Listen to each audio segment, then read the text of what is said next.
What's going on, guys? Jeremy here with Professional Restaurant Solutions, and today we're going to be talking about one thing that impacts all restaurants, and that is food cost management. We're going to get into tips and tricks that you can do to help control your costs as you operate your restaurant. Tip number one is one of the more difficult ones to do, and that is forecast accurately. You're going to have a lot of data at your fingertips through your point of sale system and through your sales numbers that you'll be able to track past history and then therefore forecast your future business. You'll want to do that as accurately as possible and make a note every week where your forecast is with the actual results for that week. And as you see trends happen, you can adjust that accordingly and then manage those numbers to that. Forecasting will help you with ordering, it'll help you with production, it'll help you with prep, it'll help you with any number of things. If you forecast accurately, you'll be on the money with all of your food costs that are associated with that.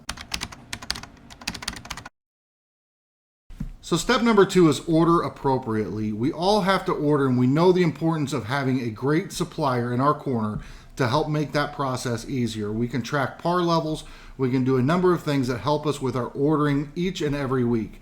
Now, over ordering definitely causes some concerns with product waste, spoilage, that sort of thing, but under ordering can also cause major problems. When you run out of a product from your menu, it can upset customers and ultimately end up in a bad dining experience. So you want to make sure that you manage your ordering accordingly.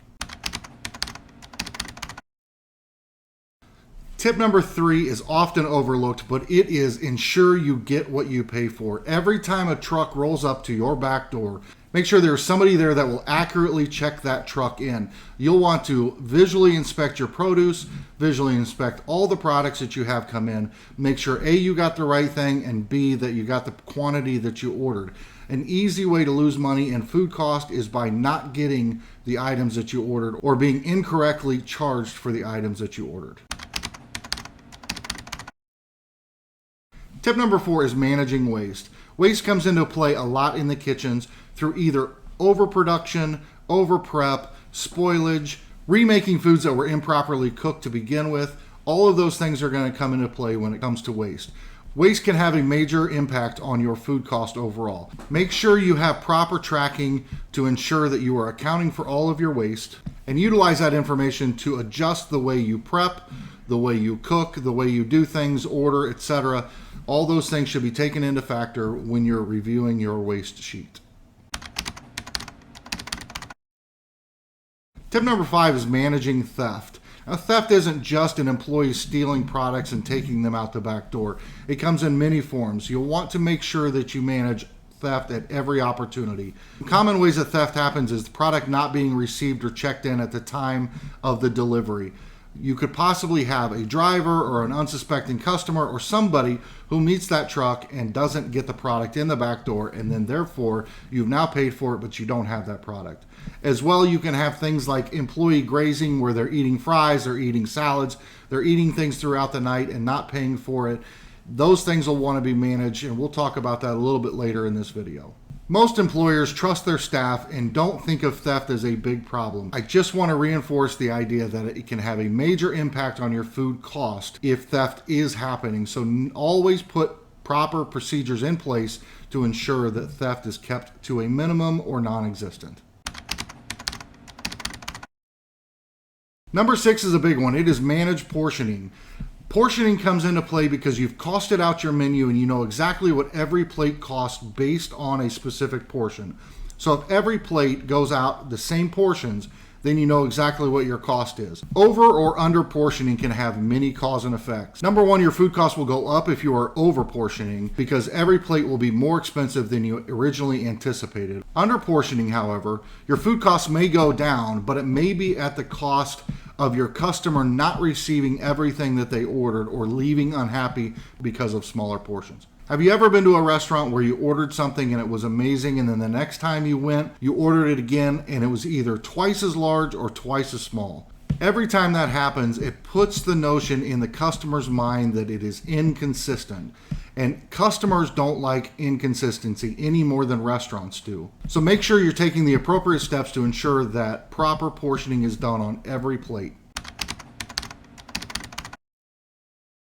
Number 7 is going to be a regular inventory. Now, I know nobody likes to do inventory, but it is an absolutely critical portion of running a kitchen. Your inventory each and every month is going to count every item that you have on hand, and it's going to balance it against your sales and your production that you have done thus far throughout the week, the month, whatever it might be. During that inventory process, you're going to identify products that are either in your freezer or they're in your walk-in cooler that need to be used up before they go bad.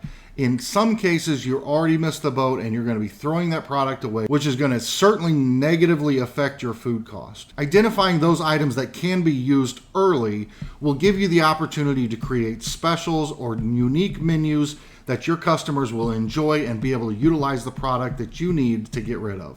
Simply throwing the product away is not the right answer in this situation. So a thorough, proper inventory, week to week, month to month, whichever you choose, an inventory is a critically important part of operating your kitchen and your restaurant. Another tip is educate your team. An educated team, a staff that understands the importance of food costs and what that means, will certainly be more likely to adhere to the policies and the principles that you set within your establishment to maintain and manage your food costs. Portioning will become an issue that the employees will want to do because they will have skin in the game, interest in the outcome, and wanting to know that they contributed to a proper food cost. Next step is provide employees with free meals. A lot of operators don't like to offer free meals for their employees because they think it's an expense that is unnecessary or will affect their food cost. The problem with this is that employees who work long hours will tend to graze as they go, whether it be a salad or a meal that gets sent back or a couple of French fries here and there, whatever it might be. Employees will snack throughout the evening in order to sustain the energy that they need to do the job that you're asking them to do. So providing them with a free meal that you can enter in the system and track along with your food cost is the appropriate way to handle that situation. So don't skimp out on the free employee meals. Not only will it build employee morale and long-term retention of your employment staff, but it'll also give them the energy and the nutrition that they need to go out there with the smiles on their faces and take care of oftentimes difficult customers. Along those lines, however, don't allow your employees to cook their own meals. You'll want to go along with the guidelines that you've set up for your menu and your customers. You'll want to serve the same portion sizes and enter that into the POS system so that you can track the accurate costs associated with that food. And this goes right in with the next tip, which is no ticket, no food, no exceptions. Everything that goes out of that kitchen and to a customer or employee all needs to be tracked through your point of sale system. Every item will go through there, and then you will be able to get those reports and that information from your point of sale system to be able to manage your food costs down to the minute and operate at highest efficiency. So the next step is going to be conduct quarterly food pricing reviews with your vendor. Every quarter, you're going to want to sit down with your sales rep and discuss product usage. As usage goes up, you may be able to get discounted rates on that pricing. You may want to just review to make sure that the pricing that you are receiving is the best possible pricing available. This will ensure that you have accurate pricing, the best pricing available to you, and you can adjust your menu pricing accordingly. If your price of product goes up, if your price of cost of goods goes up, you will need to make accurate adjustments to your menu. So if food cost goes up by 7%, purchased in the back door, then you're going to want to make sure that you reflect that in your menu pricing as well. It's easier to raise prices by a nickel, a quarter at a time than it is to wait too long to where you have to raise everything by $1 or $2. People don't notice as much when you raise it incrementally over time rather than having that big major adjustment all at once. And lastly, join a food purchasing group. There are plenty of group purchasing organizations out there, and your vendor will certainly have one that they recommend and that they utilize. You'll want to use a group purchasing organization so that you can get pricing and rebates on certain items that will save you money in the long run. Ultimately, a lot of these group purchasing organizations will give you a rebate check once, twice, up to 4 times a year to as much as 1 to 3% of all products that you buy that qualify. This income can be used many different ways. It can just be simply a bonus at the end of the year for the owner. It could be associated with driving down their food cost. It could be put directly back into the operation with new kitchen equipment or new utensils or smallwares or any number of other things. But that rebate is simply an additional bonus on top of ensuring that you have the correct and lowest pricing.